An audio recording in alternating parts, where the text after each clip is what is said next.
এভাবে আমরা রান্না করে ভাত না খেয়েই ঘুমাতে হয়েছে। জানি এখন অনেকেই বলবেন তাহলে রান্নাটা খুবই বিশ্রী হয়েছিল। না গো ভাইয়া বা আপুরা, এসব কিছুই নয়। নারকোলের দুধ দিয়ে আমরা রান্নাটা এতটা টেস্টি হয়েছিল যে আমি খেতে বসার আগেই হাঁড়ির ভাত শেষ হয়ে গেছিল। যাই হোক, আমরা রান্নাটা এতটা টেস্টি হয়েছিল কিভাবে, এটা জানার জন্য অবশ্যই ভিডিওটি শেষ পর্যন্ত দেখতে হবে। Welcome back to my channel Rupai's kitchen and lifestyle. আমার আজকের ভিডিও নারকোলের দুধ দিয়ে আমরা রান্নার জন্য এখানে আমি বড় সাইজের 12টি আমরা নিয়েছি। এদিকে উনুনের উপর কড়াই বসিয়ে কড়াই পর্যাপ্ত পরিমাণে জল দিয়ে জলটা হালকা একটু গরম করে নিয়েই আমড়াগুলো জলের ভিতর দিয়ে দিব আর একটি ঢাকা দিয়ে ঢেকে একটু সময় সেদ্ধ করে নিব। আমড়াগুলো আমি 4-5 মিনিট সেদ্ধ করেছি। তার মধ্যে আমড়া থেকে আমড়ার খোসাটা ছেড়ে দিছে। এবার আমড়া থেকে জলটা ঝরিয়ে নিব। এতক্ষণে আমি আমড়া থেকে জল ঝরিয়ে নিয়েছি। আমড়াগুলো ঠান্ডা করে নিয়ে খোসা ছাড়িয়েও নিয়েছি। আমড়াগুলো হালকা একটু সেদ্ধ করে নিয়েই কিন্তু খুব সহজে খোসা ছাড়িয়ে নেওয়া যায়। আমড়াগুলো রান্নার জন্য আবারও উনুনের উপর কড়াই বসিয়ে কড়াইয়ে পর্যাপ্ত পরিমাণে তেল দিয়ে দিব।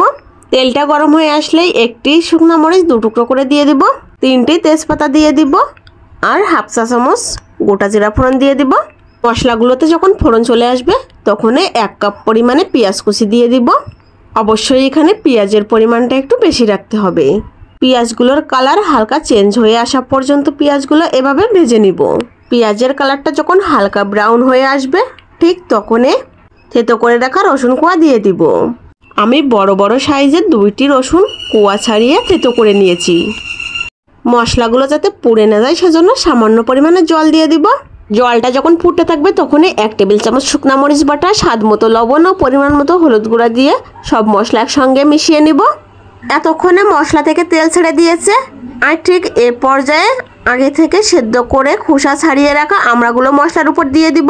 খুন্তি দিয়ে নেড়ে চেড়ে আমড়ার সঙ্গে মশলা মিশিয়ে নিব। যখনই কড়াইয়ের নিচে মশলাটা লেগে আসবে তখনই নারকোলের দুধ দিয়ে দিব। এখানে আমি একটি নারকোল কুড়িয়ে দুধ বের করে নিয়েছি। আমরা রান্নায় দ্বিগুণ টেস্ট আনার জন্য অবশ্যই কিন্তু নারকোলের দুধটা দিতে হবে।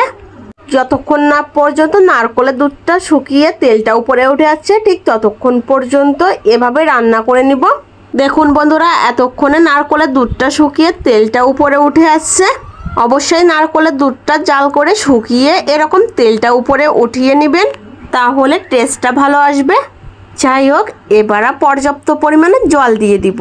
যেহেতু আমড়াগুলা গোটা গোটা রেখেছি সেহেতু জলের পরিমাণটা একটু বেশিই লাগবে। যতক্ষণ না পর্যন্ত জলের ঝোলটা শুকিয়ে গ্রেভিটা গাঢ় হয়ে যাচ্ছে ঠিক ততক্ষণ পর্যন্ত এভাবে রান্না করে নিব। তবে মাঝে মধ্যে খুন্তিতে এভাবে নেড়ে চেড়ে দিতে হবে যাতে করে কড়াইয়ের নিচে লেগে না যায়। এতক্ষণে গ্রেভিটা গাঢ় হয়ে আসছে। এ পর্যায়ে 1/2 চা চামচ গরম মশলা গুঁড়া ও 1 চা চামচের 3 ভাগের 1 ভাগ জিরা গুঁড়া দিয়ে দিব। অবশ্যই ভাজা জিরা ও ভাজা গরম মশলা গুঁড়া দিতে হবে।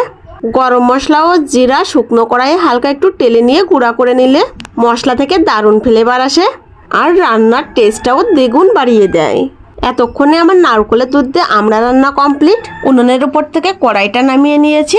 দেখুন বন্ধুরা, আমড়া থেকে তেল ছেড়ে দিয়েছে। কড়াই থেকে অন্য একটি পাত্রে আমড়ার তরকারিটা নামিয়ে নিব। বন্ধুরা, বাড়িতে যদি এভাবে আমড়ার তরকারি বানিয়ে খান তাহলে এর স্বাদ কিন্তু সারা জীবনই মুখে লেগে থাকবে। আজকের রেসিপিটি যদি ভালো লেগে থাকে তাহলে অবশ্যই লাইক কমেন্ট করবেন এবং প্রিয়জনদের সঙ্গে ভিডিওটি শেয়ার করবেন। আজকের ভিডিওটি এই পর্যন্তই। ধন্যবাদ।